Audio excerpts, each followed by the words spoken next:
tiens à remercier mes collègues qui sont organisés d'une énorme partie de l'organisation de ce colloque. Et je suis vraiment très content de pouvoir partager mes recherches avec vous, parmi un panel d'orateurs tous meilleurs les uns que les autres. Et donc là, je vais vous présenter, je vais vous parler en fait de traduction de jeux vidéo. Plus précisément, de traduction de jeux vidéo qui sont destinés à la réalité virtuelle.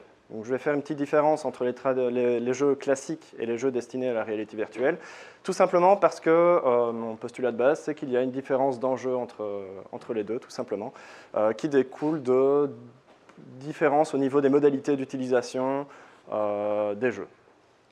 Alors, premièrement, le jeu vidéo, je le considère comme un média culturel, c'est un peu notre cas à tous, qui véhicule toute une série de codes et d'usages.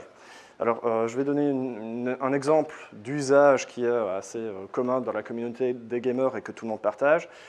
Les jeux en vue à la troisième personne et les FPS sur console, eh bien, la plupart des joueurs n'ont pas besoin de trop se poser de questions quant à la manière de faire bouger son personnage, par exemple. Ils vont se dire, tiens, ils vont utiliser un peu instinctivement le joystick de gauche pour faire bouger le personnage et le joystick de droite pour faire bouger tout ce qui est caméra. L'histoire des jeux vidéo est vraiment jalonnée de modifications des modalités d'utilisation des jeux, de modalités de consommation des jeux. Donc on est parti de trucs assez simples pour en arriver à des trucs toujours plus complexes que tout le monde doit se réapproprier. Et aujourd'hui, on en arrive à la réalité virtuelle. La réalité virtuelle est présentée comment par l'industrie vidéoludique? Par quelque chose qui vous procure ce qu'on appelle l'immersion totale. Vous êtes plongé dans le jeu, vous ne jouez plus au jeu, vous vivez le jeu.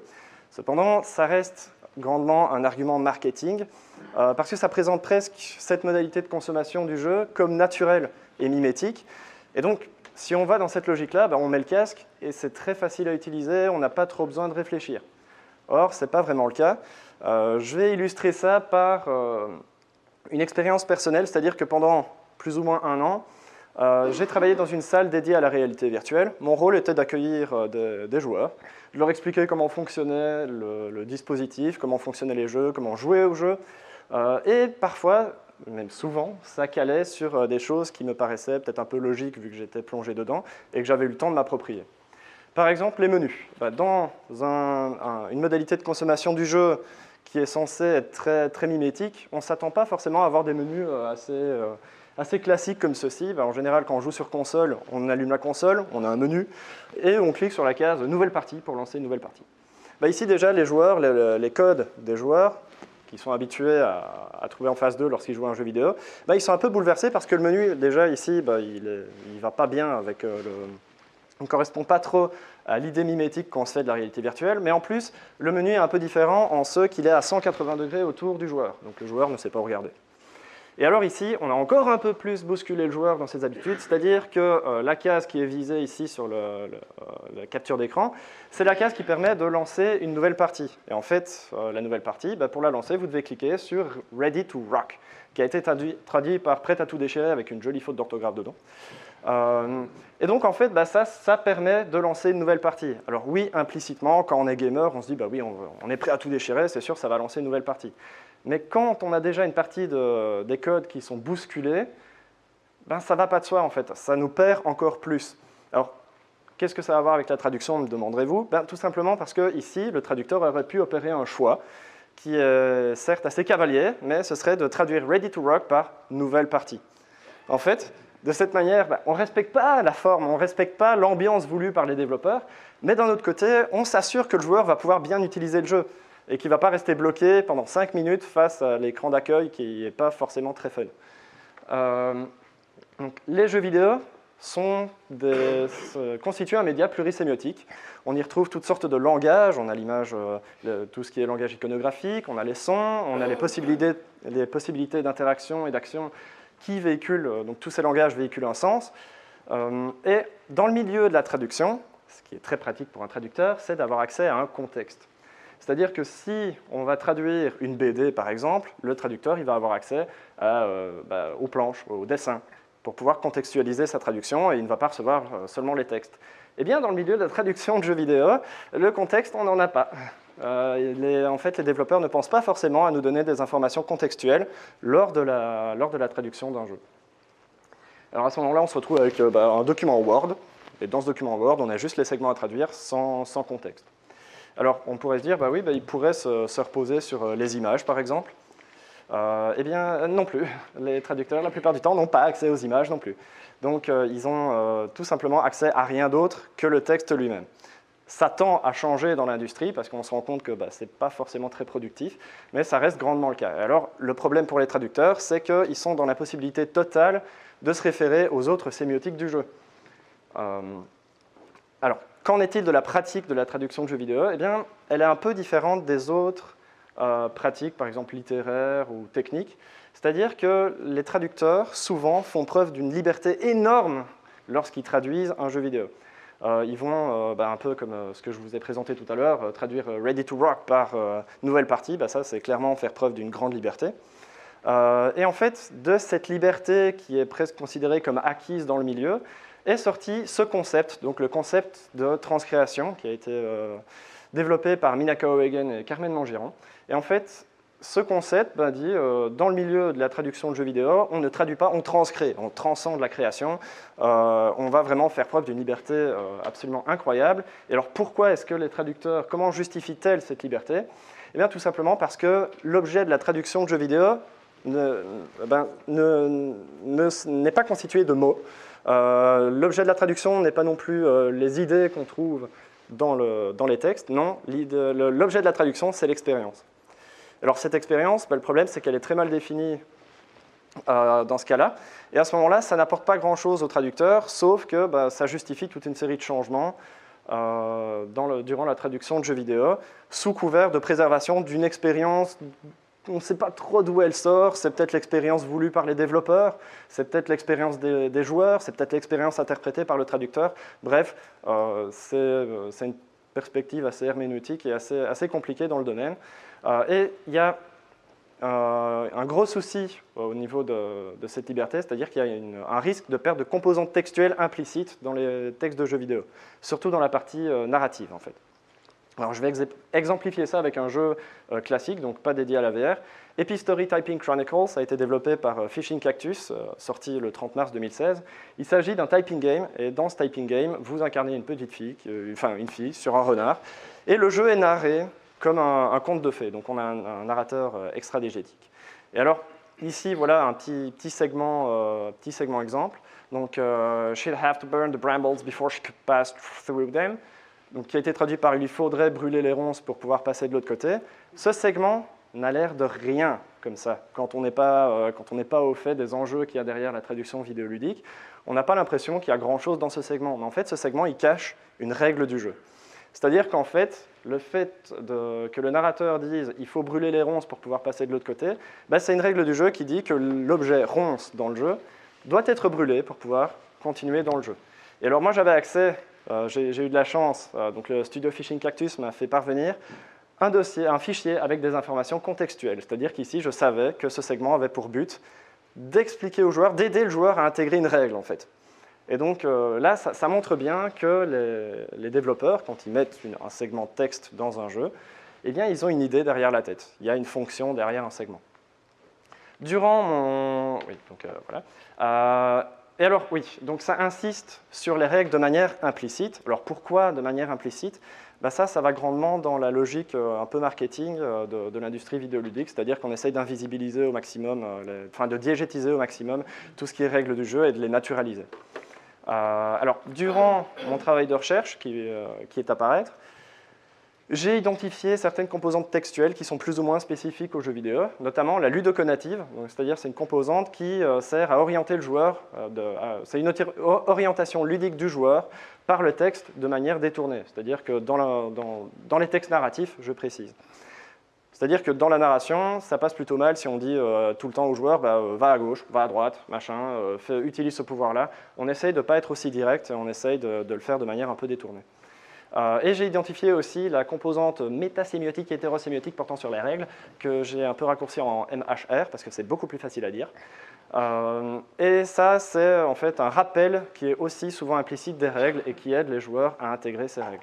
Donc ça, ce sont des composantes qui jouent un peu sur le background que partagent les joueurs dans la communauté au niveau des codes et des usages. Donc ici, dans cet exemple-ci, on est clairement sur une composante MHR où on aide le joueur à intégrer une règle, en fait, tout simplement. Alors l'enjeu, donc il y a vraiment une différence d'enjeu entre la traduction de jeux vidéo et d'autres formes de traduction. Par exemple, la traduction littéraire, imaginons, la page 16 est mal traduite. Le lecteur ne comprend pas ce qui est écrit sur cette page, rien ne l'empêche de tourner la page et d'aller un petit peu plus loin pour essayer de comprendre l'histoire. Bon, certes, ça peut vraiment compromettre l'expérience, mais il peut toujours avancer. Par contre, dans le jeu vidéo, certaines erreurs de traduction peuvent mener tout simplement à une impossibilité d'utiliser le jeu, de continuer à jouer au jeu. Les joueurs sont bloqués et ne peuvent plus avancer dans celui-ci. Alors, je vais prendre comme exemple Sirento VR, donc c'est un jeu destiné à la réalité virtuelle, où vous incarnez un ninja cybernétique avec des augmentations cybernétiques. Le premier exemple que je vais choisir, c'est pour vous montrer que les jeux en réalité virtuelle partagent aussi certaines problématiques communes à la traduction de jeux classiques. Donc ici, nous avons un segment qui a été traduit par « Brandis cette arme, les prochains coups pendant 1 seconde occasionneront voilà, un certain nombre de dégâts supplémentaires ». Donc on a l'impression qu'ici, on a une arme dans la main, on la brandit, et paf, ça active quelque chose, on a des dégâts supplémentaires. Quand on regarde le segment de base, on voit que c'est « upon drawing out this weapon ». Donc ça veut dire qu'en fait, l'arme n'est pas équipée, il faut l'attraper, l'équiper, et c'est seulement au moment où on équipe cette arme que l'événement va se produire et qu'on va produire plus de dégâts. Et ça, la première traduction, donc brandit cette arme, ne permet pas au joueur d'utiliser une des mécaniques du jeu, donc ça le bloque totalement dans une partie de son expérience. Moi, j'aurais proposé une modification comme juste après avoir dégainé cette arme, vous infligez X dégâts supplémentaires pendant 1 seconde. De cette manière, ça permet de s'assurer que le joueur va pouvoir utiliser une mécanique de jeu. J'ai un autre exemple. Alors ici, c'est assez typique des jeux en réalité virtuelle. Donc on a modifié la manière de jouer. Jouer à un jeu en réalité virtuelle, ça reste différent que de jouer à un jeu classique. C'est une nouvelle modalité de consommation et d'utilisation. Et il y a souvent une complexification des usages. Et alors ici, c'est un exemple typique. Pour courir sur un mur, dirigez votre saut sur le mur en observant un angle de moins de 45 degrés. On bombarde le joueur d'informations un peu superflues. On lui aurait dit utilise le théorème de Pythagore pour faire ton saut, ça aurait été pareil. Donc à ce moment-là, je veux dire, moi j'aurais proposé une simplification du segment en tant que traducteur parce que j'aurais été en fait tout simplement conscient des enjeux qu'il y a là derrière, c'est-à-dire de l'utilisation de la mécanique. Et ça, pour ça, il faut que le traducteur soit conscient du background qui est partagé par les joueurs et qu'il soit conscient que la traduction d'un jeu en réalité virtuelle va impliquer vraiment quelque chose de différent d'un jeu classique parce que les joueurs n'auront peut-être pas encore eu le temps de s'approprier les nouvelles modalités de consommation.